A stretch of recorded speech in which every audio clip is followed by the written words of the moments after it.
펴신 줄 알고 제가 읽겠습니다. 역대하 15장 1절 말씀입니다.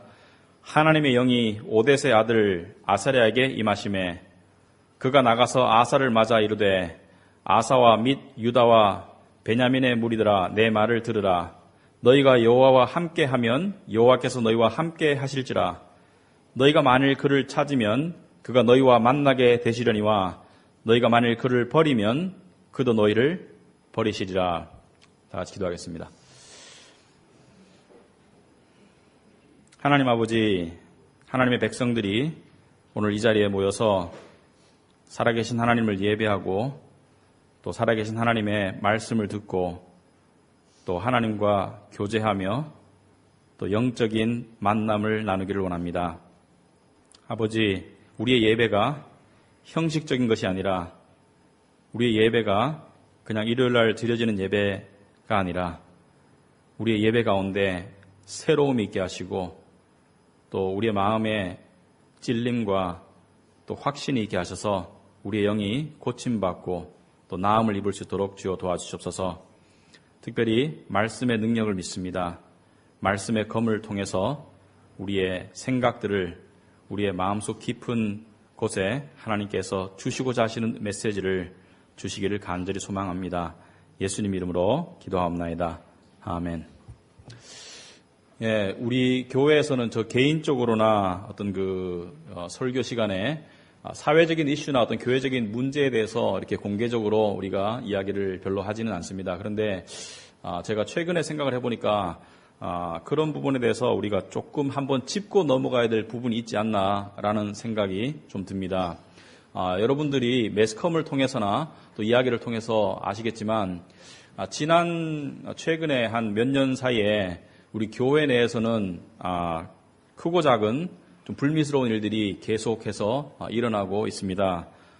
부정과 부패라든지 또는 공금을 횡령했다든지 그리고 스캔들 같은 거, 그 다음에 세습의 문제라든지 최근에 들어가지고는 또 큰 교회 중에 하나가 이 건축 문제 때문에 굉장히 이렇게 사회적으로 이슈가 되고 있습니다. 그래서 그 교회가 굉장히 호화판으로 건축을 하는데 다른 사람들이 생각할 때 자신들이 돈이 있어서 그렇게 하는데 왜 다른 사람들이 그렇게 입방아를 찢느냐라고 말할 수 있겠지만 교회 내부 안에서 너무 호화판으로 건축을 하다 보니까 이 건축 작정 헌금에 대한 이 문제가 불거지고 또 교회 내에서도 이러한 건축을 해야 되는 입장과 하지 말아야 된다는 입장 사이에 갈등이 있어서 그것이 표면으로 드러나기까지 하는 그런 광경이라든지 이러한 여러 가지 일들이 꼬리에 꼬리를 물고 일어나서 지금은 그런 것들이 우리를 더 이상 놀랍게도 하지 않는 그런 상황 속에 우리 교회가 좀 처해 있는 편입니다.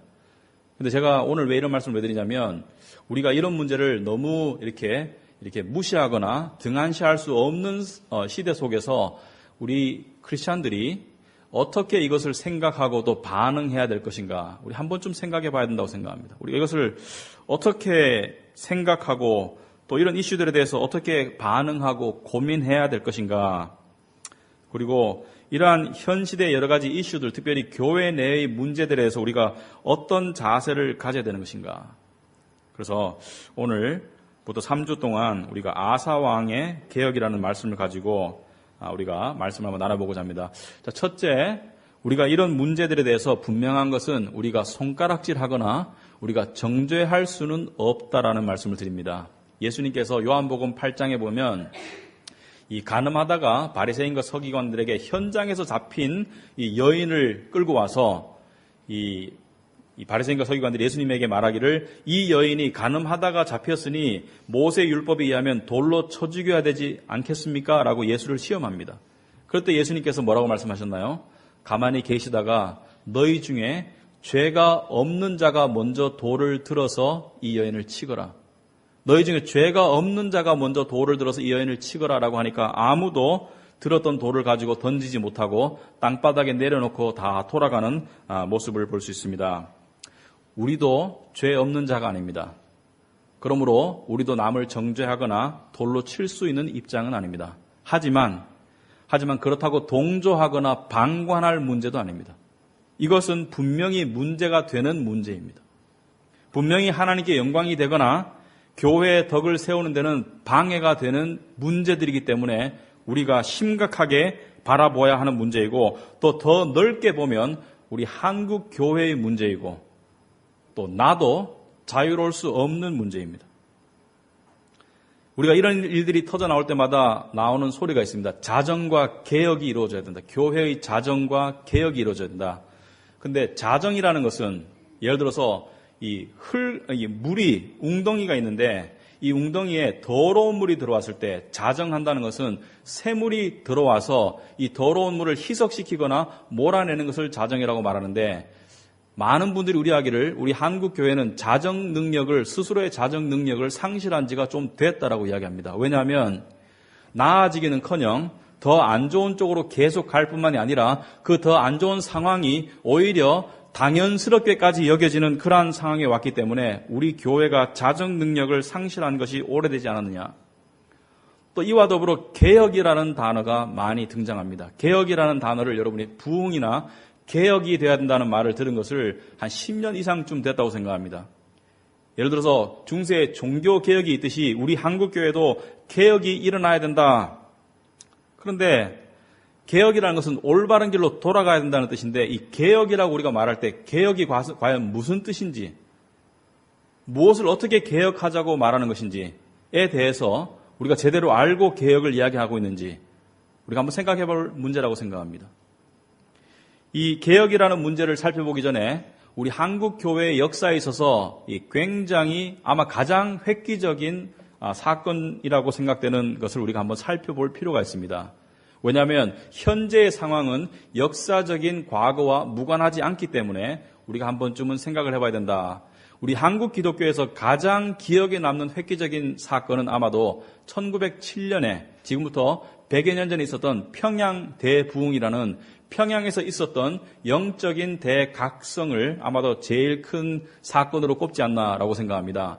이 1907년에 있었던 평양 대부흥은 어떤 일이었냐면, 이 1907년에 평양에 장대현 교회라고 있었습니다. 거기에 1월 14일 날 저녁 7시쯤에 이 부흥 사경회가 있었습니다.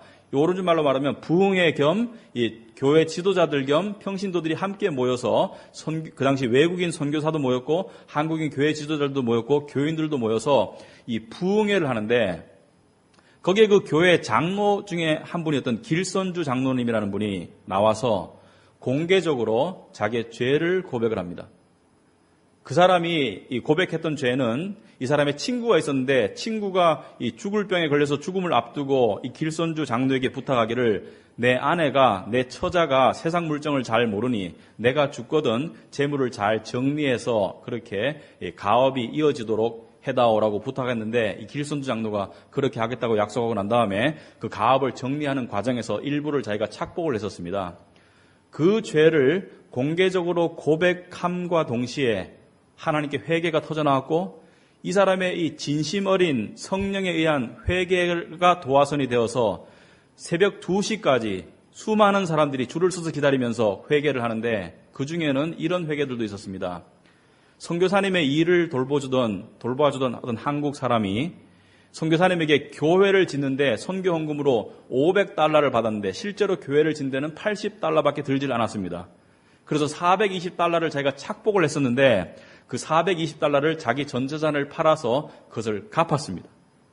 또 어떤 한 부인은 자기가 간음을 했었는데 남편 앞에 와서 내가 간음했노라고 그것을 울며 고백하는 그런 놀라운 일이 있었습니다. 그 당시 문화나 사회 환경으로 봤을 때 그것은 거의 불가능한 일이었습니다.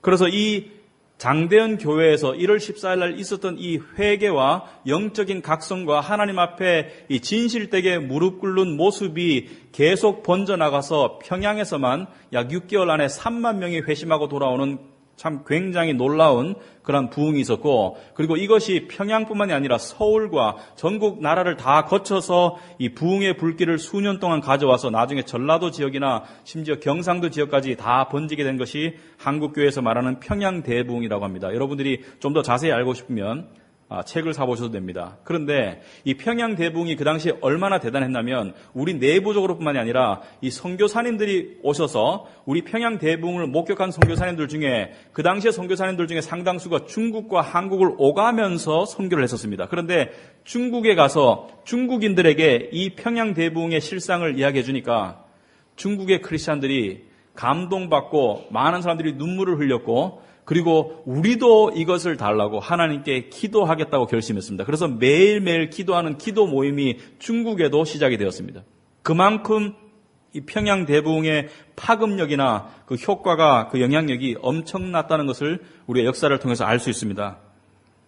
그런데 이 평양대부흥이 있은 지 100년이 지난 2007년 이 상암 월드컵 경기장에서 7월 8일 날 이 평양대부흥 100주년 기념 대회가 열렸습니다. 한국교회 대부흥 100주년 기념 대회가 열렸는데 이 자리는 한국교회의 평양대부흥 이후의 부흥을 스스로 자축하고 그리고 앞으로 잘해보자는 결의대회 비슷한 모임이었기 때문에 약간 잔치성의 대회였는데 이 자리에서 이 주 설교를 맡으신 분이 그 유명하신 그 사랑의 교회를 개척하신 옥하는 목사님, 2010년에 돌아가신 분이 이 자리에서 대표 설교를 맡으셨는데 이 목사님이 한 설교가 사람들에게 굉장히 이 인상을 깊게 남기고 또 한편에서는 그런 잔치 자리에서 그런 찬물 끼얹는 설교를 왜 했는가라는 어떤 비판의 목소리도 있었지만 하여튼 이 목사님이 한 설교를 어떤 신문이 인터뷰를 해서 4일 뒤에 기사를 내었는데 이런 내용이 실렸습니다. 옥하는 목사는 상암 월드컵 경기장에서 열렸던 한국교회 대부흥 100주년 기념대회에서 대표 설교를 했다. 제목은 주여 살려주시옵소서였다. 그의 설교는 파격이자 눈물이자 고통이자 벌거벗음이었다. 10만 명의 개신교인이 상암 경기장을 가득 메운 가운데 그의 절규가 터져나왔다. 이게 설교 내용입니다. 믿기만 하면 구원받는다고 하면 사람들은 아멘합니다. 믿음만 있으면 하늘의 복도 땅의 복도 다 받을 수 있다고 하면 할렐루야라고 합니다. 그러나 행함이 따르지 않는 믿음이 거짓 믿음이요 구원도 확신할 수 없다고 하면 사람들 얼굴이 금방 굳어져 버립니다. 말씀대로 살지 못한 죄를 지적하면 예배 분위기가 순식간에 싸늘해집니다. 옥 목사는 스스로 이놈이 죄인이라며 가슴을 쳤습니다. 그래서 죄, 회개, 순종 등의 부담스러운 단어를 피했다고 합니다. 그는 울먹이며 단 것은 먹이고 쓴 것은 먹이지 않으려는 나쁜 설교자가 되었습니다. 복음을 변질시켰다는 주님의 질책 앞에서 나는 아니오라고 말할 수 있는 한국교회 목회자가 어디에 있습니까? 라고 외쳤다. 이게 이 기사 내용입니다. 이 옥하는 목사님이 한 설교, 그때 외침, 그리고 이분이 3년 뒤에 돌아가셨어요. 그런데 이 상암 경기장에서의 그때 상황이 있고 난 5년여가 흘렀지만 여전히 죄와 회개와 순종이라는 단어는 교회 안에서 들리지 않습니다. 여전히 축복과 은혜와 세상적인 이야기들, 설교 본문을 읽어놓고 이야기는 세상적인 이야기를 하는 설교가 주된 모습이 되는 모습의 현실이 여전히 바뀌지 않고 있습니다. 그런데 문제는 우리도 조심하고 근신하고 우리도 겸손하지 않으면 이 커다란 흐름에 동화되어 갈 수 있다는 사실입니다. 아니 이미 동화되어 있는지도 모릅니다. 왜냐하면 우리도 다 같이 죄의 본성을 가지고 있는 타락하고 게으르고 세속화될 수 있는 그러한 존재들이기 때문에 우리는 이 사실을 기억해야 합니다. 그리고 분명한 것은 한 번 복음의 은혜를 깨달았다고 해가지고 신앙생활이 저절로 될 것이라고 생각하면 커다란 착각입니다. 신앙은 끊임없이 개혁을 추구하는 겸손한 자세가 필요합니다. 자, 그렇다면 개혁이라고 말할 때 개혁의 정의가 뭐냐? 개혁을 사전에는 이렇게 정의합니다. 제도나 기구 따위를 새롭게 뜯어 고치는 것을 개혁이라고 말한다. 그런데 제가 말씀드리기에는 세상이 말하는 개혁과 성경에서 말하는 개혁, 하나님이 말씀하시는 개혁과에는 엄청나게 다른 의미의 차이가 있습니다. 세상에서 말하는 개혁은 인간의 이성이나 어떤 과학적인 지식이나 또는 어떤 사회 제도 속에서 경험을 통해서 사회 제도나 기구를 좀 더 효율적이고 좀 더 합리적이고 좀 더 공평하게 바꾸어 나가고자 하는 인간의 노력이라면 성경에서 말하는 개혁은 인간의 생각이나 인간의 이성이 아니라 하나님의 말씀의 바탕을 두고 하나님의 원래 진리로 돌아가는 것이 개혁입니다. 그러므로 세상에서 말하는 개혁은 인간의 이성과 인간의 지식과 인간의 지혜를 바탕으로 인간이 무엇인가를 발전시켜 나가는 것이라면 성경에서 말하는 개혁은 인간이 무언가를 발전시켜 나가는 것이 아니라 잘못된 것을 원래 모습으로 되돌리는 것이 개혁이라고 이야기합니다. 그래서 인간의 개혁의 주체는, 사회의 개혁의 주체는 인간의 정치 세력이나 사회 세력이지만 성경에서 말하는 개혁의 주체는 사람이 아닙니다. 사람이 아니라 하나님의 말씀과 하나님의 뜻과 하나님의 진리가 개혁의 주체이다. 그래서 오늘 본문 역대하 15장은 아사왕의 개혁이라는 제목으로 알려져 있는 책인데, 자, 먼저 아사왕이 누구인가? 그 이야기를 드리기 전에 이스라엘의 역사를 짧게 말씀을 드리면, 이스라엘이 다윗 왕과 솔로몬 왕, 다윗의 아들 솔로몬 왕 2대에 걸쳐서 굉장히 부강한 나라를 만들었습니다. 그때가 기원전 1000년쯤입니다. 그런데 다윗 왕이 40년을 통치하고 솔로몬도 40년을 통치해서 930년에 BC 930년에 솔로몬 왕이 죽습니다. 그런데 솔로몬 왕이 실정을 했기 때문에 솔로몬 왕의 아들 르호보암 왕에 와가지고는 이 이스라엘의 12지파 중에 북쪽에 있었던 10지파가 와서 이 조건을 제시합니다. 당신의 아버지가 우리에게 부과한 엄청난 이 부역과 엄청난 국가를 향한 이 노역의 이 짐을 가볍게 해 주겠느냐라고 했을 때 르호보암이 미련하게도 그렇게 하지 않고 더 심하게 할 것이라고 했기 때문에 이 남쪽의 유다와 베냐민 지파를 제외한 북쪽 12지파가 따로 독립을 해서 우리 남북처럼 북쪽에 이스라엘이라는 나라를 따로 세우고 솔로몬의 왕위는 유다라는 나라를 통해서 유다 지방의 유대 지파와 베냐민 지파를 중심으로 나라가 형성됩니다. 그래서 남쪽은 수도가 예루살렘이고 북쪽은 수도가 여러 가지로 변하다가 나중에 사마리아가 됩니다. 그래서 남북이 갈라진 것이 BC 930년인데 이 갈라진 왕국의 남쪽 다윗 왕의 자손들이 왕위를 했던 남쪽에는 좋은 왕들도 있었고 안 좋은 왕들도 있었습니다. 소수의 좋은 왕들과 다수의 악한 왕들이 있었습니다. 그런데 좋은 왕과 악한 왕을 나누는 기준이 무엇인가 성경에. 여러분 역대상, 역대하, 열왕기상, 열왕기하를 읽어보면 그 기준은 한 가지였습니다. 바로 우상 숭배. 그 왕이 여호와를 경외하는 왕이면 그 나라가 정의가 세워지고 나라가 외침으로부터 자유로워지고 나라가 좀 부강해지기까지 하고 그 다음에 그 왕이 악한 왕이어서 우상 숭배를 하는 왕이 되면 나라의 질서가 없어지고 왕이 심지어 일찍 이 암살을 당하는 경우까지 맞이하게 됩니다. 그래서 좋은 왕과 나쁜 왕을 가르는 기준이 우상 숭배였는데 이 아사 왕은 솔로몬 왕의 증손자입니다. 솔로몬의 아들의 아들이 아사 왕인데 좋은 왕에 속한 왕입니다. 비교적 좋은 왕에 속한 왕이고 약 41년간 유다를 통치했던 굉장히 장수했던 왕이다. 이것이 아사 왕이다. 그런데 이 아사 왕이 여러분이 역대하 14장을 읽어보면 이 왕이 어떤 정책을 폈냐면 왕이 되자마자 이 성경에 보면 아세라상이라는 말이 나옵니다. 아세라상. 아세라는 구약에 보면 바알신이 있습니다. 바알신은 남성의 신이고 남성의 이 미신이고 우상이죠. 그와 반해서 아세라는 이 풍요를 상징하는 여성 신상입니다. 이 여성 신상들이 유다 땅 여러 곳에 있었는데 그것을 다 제해버리고 그 다음에 그것을 불태워버리고 그 다음에 산에 있는 잡신들을 우상들을 숭배하던 이 제단들을 다 허물어버리고 그리고 어느 날 아사왕이 재위해서 몇 년이 지난 어느 날 이 이디오피아에서 세라라는 장수가 이디오피아에서 100만 대군을 이끌고 유다를 침공합니다. 그때 아사가 여호와께 부르짖어 14장 11절에 한번 보겠습니다. 14장 11절 오시면 아사가 그의 하나님 여호와께 부르짖어 이르되 여호와여 힘이 강한 자와 약한 자 사이에는 주밖에 도와줄 이가 없사오니 우리 하나님 여호와여 우리를 도우소서. 우리가 주를 의지하오며 주의 이름을 의탁하옵고 이 많은 무리를 치러 왔나이다. 여호와여 주는 우리 하나님이시오니 원하건대 사람이 주를 이기지 못하게 하옵소서 하였더니 여기 보면 아사 왕이 100만 대군 앞에서 자기의 적은 군사를 가지고 이들을 무찌르기 위해서 하나님을 의지하고 하나님의 축복과 은혜를 구하는 모습을 볼 수 있습니다. 그러므로 믿음이 좋은 왕이었습니다. 이렇게 비교적 좋은 왕 밑에서 하나님을 의지하던 나라였음에도 불구하고 15장에 보면 하나님께서는 이 아사 왕에게 지속적으로 개혁을 주문합니다. 그것이 오늘 본문의 내용입니다. 오늘 본문에 보면 이 하나님의 영이 오뎃의 아들 아사랴에게 임했다. 자, 이 오뎃의 아들 아사랴에 대해서는 성경 이곳밖에 나오지 않기 때문에 정확하게 이 인물이 누군지는 모르지만 하나님의 선지자라고 추측이 됩니다.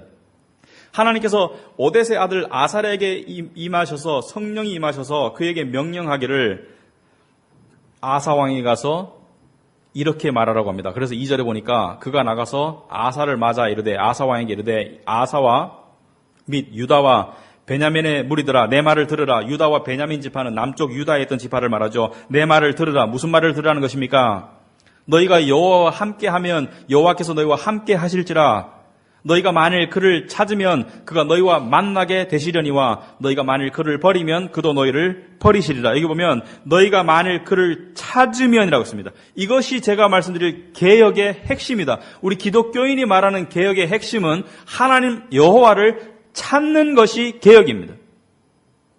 여호와 하나님을 찾는 삶, 여호와 하나님을 찾는 교회, 여호와 하나님을 찾는 나라의 가운데는 하나님을 찾아지면 우리의 잘못된 부정부패나 죄나 잘못된 관습이나 이런 것들은 저절로 고쳐질 수밖에 없습니다. 왜? 하나님이 이 안에 계시면 그것은 저절로 일어나는 개혁입니다. 그러므로 개혁의 핵심은 하나님을 찾으라는 것이다. 그런데 왜 아사 왕에게, 이렇게 훌륭한 왕에게 하나님께서는 하나님을 찾으라고 선지자를 보내서 이렇게 명령하시고 주문하시는가? 이것이 오늘의 핵심 포인트입니다. 왜 그러냐? 여러분, 우리가 하나님을 처음 만났을 때는 하나님의 은혜와 축복 때문에 하나님을 만나죠. 그죠? 하나님 우리를 구원하시고, 하나님 우리를 축복하시고, 하나님이 내 기도를 들어주시고, 하나님이 나에게 은혜를 베푸시고, 그런데 아사 왕도 하나님의 축복과 은혜를 체험했던 왕입니다. 전쟁에서 승리하고, 그 다음에 하나님이 함께 하심을 체험했는데, 하나님께서 하시는 말씀은 네가 나의 축복과 은혜에 머물지 말고, 나의 축복과 은혜를 넘어서서 나 자체를 찾거라. 이것이 개혁입니다. 네가 은혜와 축복을 넘어서서 나 자체, 하나님 당신 자체를 찾지 않으면 안 된다는 것이 개혁의 핵심입니다. 이게 왜 중요한가? 여러분, 어느 마을에 가난한 사람이 한 사람 있습니다. 가난해서 하루 3끼를 먹을 수가 없는데 옆집에 부유하면서 너그러운 사람이 있었습니다. 이 부유하고 너그러운 사람이 이 가난한 자에게 음식을 가져다 줍니다. 매일 먹으라고. 이 가난한 사람이 음식을 먹으면서 이 가난을 이기고 그 다음에 배고픔을 이깁니다.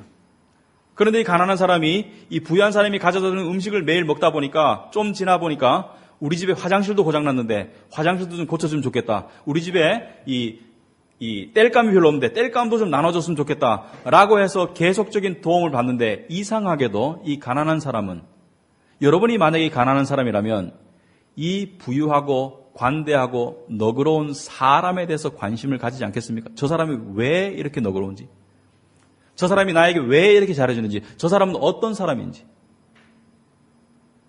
그래서 이 도움을 받는 것은 그냥 2차적인 자연스러운 문제가 되고, 오히려 이 도움을 주는 사람, 이 너그러운 사람에 대해서 알고 싶고 그 사람과 친해지고 싶고 그 사람과 관계를 맺고 싶지 않겠습니까? 이게 정상이 아니겠습니까? 그럼에도 불구하고 우리는 마치 이 가난한 사람이 음식에만, 좀 더 받을 도움에만 관심을 가지고 이 사람 자체는 관심이 없는 사람처럼 그렇게 되어버린 모습이 오늘의 우리 모습이 아닙니까?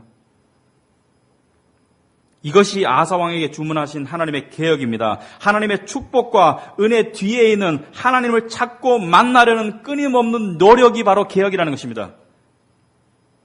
바로 이 부분이 한국교회가 했는 가장 커다란 실수라고 나는 생각합니다. 가장 커다란 실패요, 죄라고 생각합니다.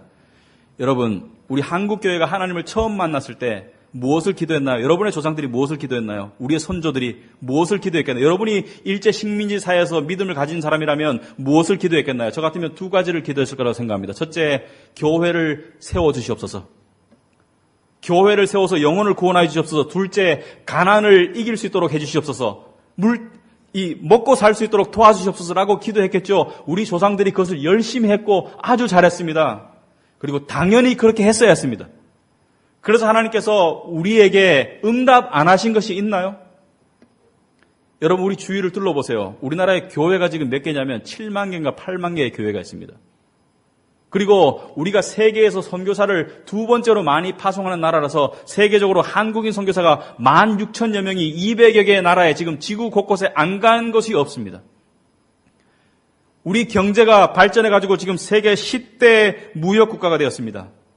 하나님께서 물질적으로 외형적으로 우리 조상들이 구했던 것을 안 들어준 것이 없습니다. 한 가지 통계 예를 들면 1970년에 한국에 기독교인이 185만 명이었습니다. 1980년, 그로부터 10년 뒤인 1980년에 기독교인이 764만 명이 됩니다. 세계 역사상 10년 만에 4배 이상 기독교인이 느는 이러한 나라는 유례를 찾아볼 수가 없었습니다. 그만큼 하나님께서는 적어도 외형적으로는, 적어도 물질적으로는, 적어도 우리가 원했던 그 기도만큼 하나님께서 안 들어주신 것이 없는데, 문제는 지금도 여전히 우리는 하나님을 구하지 않습니다. 지금도 여전히 우리는 하나님 더 주세요. 하나님 이것 주세요. 하나님 저것 주세요. 그런데 문제가 뭡니까? 처음에 하나님을 만났을 때는 그렇게 기도할 수 있어요. 그러나 그것이 계속되어서 하나님을 구하지 않고 하나님으로부터 오는 축복과 은혜만을 구하면 이것은 필연적으로 우상숭배로 연결이 될 수밖에 없습니다. 여러분 우상숭배의 정의가 뭔가요? 우상은 나쁜 것이 아닙니다. 항상 좋은 것이라도 그것이 하나님의 자리를 차지하면 우상숭배가 됩니다. 꼭 잡신이 아니라도 돈이나 권력이나 풍요나 안전이나 내가 원하는 어떤 것이 하나님의 자리를 차지하면 우상숭배가 됩니다. 그러므로 하나님의 축복이 우리의 우상이 될 수도 있습니다. 이것이 우리 한국교회의 지금 가장 큰 문제입니다. 어느 교회를 가보세요. 어느 교회를 가보세요. 하나님을 더 구하는지 하나님의 축복을 더 구하는지. 교회 내에도 우상숭배가 가득합니다. 하나님보다 건물이 더 중요하고 규모가 하나님의 임재하심보다 더 중요하죠. 기도를 많이 열심히 하는 분들에게 그 이유를 물어보세요. 그래야 사업이 잘 되지. 그래야 자식이 잘 되고 그래야 내가 건강하게 오래 살지. 많은 사람들이 하나님을 열심히 찾는 것처럼 보이지만 대부분이 하나님을 찾는 것이 아니라 하나님으로부터 오는 것들을 찾는 것이지 하나님 자체에는 관심이 없습니다. 이것이 오늘의 우리의 문제입니다. 이것이 우리의 자화상입니다. 20세기 초에 스코틀랜드에서 이 목사였던 오스왈드 체인버스라고 여러분 많이 아실 거예요. 주님은 나의 최고봉, My utmost for his highest. 그 사람이 쓴 책이 아니라 그 사람이 40몇 살까지 살 동안에 했는 여러 가지 강연들을 와이프가 부인 되시는 분이 모아서 그 사람 사후에 이 묵상집으로 만들었습니다. 365일 묵상집으로 만들었는데 그런데 이것이 시대를 넘나들어서 가장 전 세계적으로 많이 읽히는 묵상집인데 여러분도 한번 읽어보세요. 굉장히 내용이 좋습니다. 그런데 이 사람이 이 쓴 묵상집의 그 근본과 핵심 내용이 뭔지 아세요? 여러분 한번 읽어보세요. 읽어보시면 몇 장 안 읽어봐가지고 이 사람이 하는 내용을 한마디로 함축하면 이것입니다. 하나님으로부터의 것들이 아니라 하나님 자체를 찾는 것이 참된 신앙생활이다. 하나님으로부터의 것들은 하나님을 알라고 하나님께서 주시는 양념이지 그 자체가 목적이 아니라 하나님이 목적이 되어야 한다. 그런데 우리는 하나님을 찾는 것이 아니라 하나님으로부터 오는 것들만을 위해서 하나님을 찾는 마치 어떤 집에 여자를 사랑해서 결혼한 남자가 있는데 이 아내가 이 남자랑 살면서 기다리는 것은 월급날입니다. 남편이 벌어다 줄 돈만 기다리는, 남편을 기다리는 것이 아니라 남편이 오는 것을 기다리는 이유가 월급 봉투를 가져올 남편을 기다리는 것이지 남편 자체를 기다리지 않는다는 것을 이 남편이 알게 될 때 이 남편의 심정이 어떻겠습니까? 저 사람이 기다리는 것은 내가 가져올 돈 봉투지 내가 아니라는 것을 깨달을 때 여러분 텔레비 한번 틀어보세요. 새벽 기도가 답입니다라고 막 외치는 그 음성이 들리죠. 새벽 기도가 답입니다. 새벽 기도 하니까 어떤 집사님이 다른 가게는 다 망했는데 이 집사님의 가게는 안 망했습니다. 그러므로 새벽 기도가 답입니다. 집사님 하나님의 교회 봉사 맡긴 것을 열심히 하시면 하나님께서 집사님 원하시는 것을 안 들어주시겠습니까? 이 물질을 드리는 손길 위에 30배, 60배, 100배로 축복하고 주옵소서. 성경에 30배, 60배, 100배는 그런 의미로 쓰인 적이 없습니다. 여러분, 우리의 관심이 어디고 그것을 잘 아는 목회자들이 어떻게 사람들을 끌어모으는지 여러분 보실 수 있지 않아요? 그런데 우리도 자유롭지 못한 거, 그것이 우리를 가슴 아프게 합니다. 여러분, 하나님으로부터 오는 것들이 아니라 하나님을 찾는 그것은 우리도 알지만 왜 이렇게 안 될까요? 왜 이렇게 안 될까요? 여러분, 제가 이런 설교한다고 해가지고 이제 하나님을 찾아야지, 나도 할 거야 라고 여러분이 성급하게 지금 결심하고 계시다면 잠깐 멈추세요. 안 될 겁니다. 누가복음에 보면, 복음서에 보면 예수 그리스도를 3번 부인했던 베드로의 이야기가 나옵니다. 베드로가 그랬죠. 예수님이 십자가에 가시기 전에 너희 모두가 다 나를 버리리라. 근데 베드로가 그랬죠. 다른 사람은 다 버려도 나는 주를 버리지 않을 것입니다.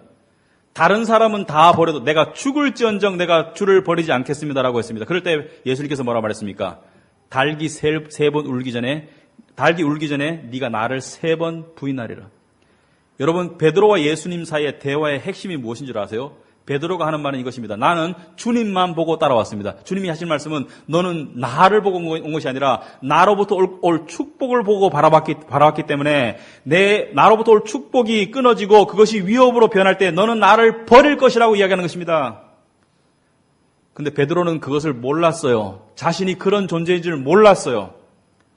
그런데 다른 복음서에는 닭이 울고 난 다음에 베드로가 3번 부인하자마자, 3번째 부인하자마자 닭이 울을 때 베드로가 나가서 울었다고 했습니다. 그런데 누가복음 22장에 보면 좀 더 자세한 내용이 나와 있습니다. 어떤 내용이냐? 누가복음 22장 60절을 보시면 베드로가 나는 이 사람을 모른다고 말하는 그 순간에 닭이 곧 울더라. 61절에 주께서 돌이켜 베드로를 보시니 베드로가 주의 말씀 곧 오늘 닭 울기 전에 네가 3번 나를 부인하리라 하심이 생각나서 밖에 나가서 심히 통곡하니라. 여기 누가복음을 쓴 누가는 좀 더 자세하게 기록하고 있습니다. 베드로가 3번째 내가 예수를 모른다고 말할 때 주님이 보셨어요. 고문당하시던 주님이 보셨어요. 여러분, 그 눈빛이 베드로의 마음에 어떻게 다가갔을까요? 정죄의 눈빛이 아닙니다. 내가 그런다고 하지 않았니? 그 눈빛이 여러분의 심령에 다가와야 합니다. 너는 우상숭배자야. 너는 나보다 나의 축복을 더 사랑하는 간음자야. 그 눈빛이 우리에게 다가오려면 일단은 욕심스러운 기도를 멈추세요. 그리고 시편 46편 10절에 너희는 가만히 있어 내가 하나님됨을 알지어다. 너희는 가만히 있어 내가 하나님됨을 알지어다. 계속 무언가를 요구하고만 하고 욕심스러운 기도를 내려놓고 따지는 기도를 내려놓고 특별히 우리 안에서 역사하시는 성령님, 탄식하시는 성령님의 목소리에 내 영혼이 귀를 기울일 수 있도록 잠잠히 기다려야 합니다. 그리고 하나님의 눈빛이, 성령님의 음성이 내 영혼에 다가올 때까지 기다려야 합니다. 하나님은 다가오실 것입니다. 그것이 우리가 필요한 개혁의 출발입니다. 우리 모두가 다른 사람 손가락질할 수 있는 입장이 아닙니다. 우리 모두가 지금 함께 썩어져 가고 있는지 모릅니다. 여러분의 삶 가운데 이러한 순간들이 있길 바랍니다. 여러분의 삶 가운데 이러한 자세가 있길 바랍니다. 그래서 우리 교회 안에서 정말 하나님의 눈길을 만나는 영혼들이 나오길 바랍니다. 그들이 한두 명 나오면 그들 때문에 옆에 사람들도 영향을 받을 것입니다. 제가 그런 영향을 받으면 여러분에게도 영향을 끼치겠죠. 저에게도 그런 것이 있기를 간절히 소망합니다. 제 마음 안에도 제 우상을 향한 하나님의 꾸짖음이 있기를 간절히 소망합니다. 다음 시간에 계속해서 하나님을 찾는 개혁이란 무엇인가에 대해서 좀 더 구체적으로 살펴보겠습니다. 기도하겠습니다. 하나님, 오늘 말씀을 통해서 그래도 최소한 우리가 우리의 현주소를 한번 살펴보게 하심을 감사합니다. 주여, 우리의 게으름과 우리의 이기적인 마음과 계산적인 마음과 우리의 욕망과 욕심과 그 모든 덩어리 속에서 하나님을 찾지 않는 우리의 심령을 꾸짖어 주옵소서. 주여, 우리에게 베드로에게 주셨던 눈길을 우리에게도 주옵소서. 우리가 감당하지 못할까 두렵사오니 주여 준비시키고 주시옵소서. 예수님 이름으로 기도합나이다. 아멘.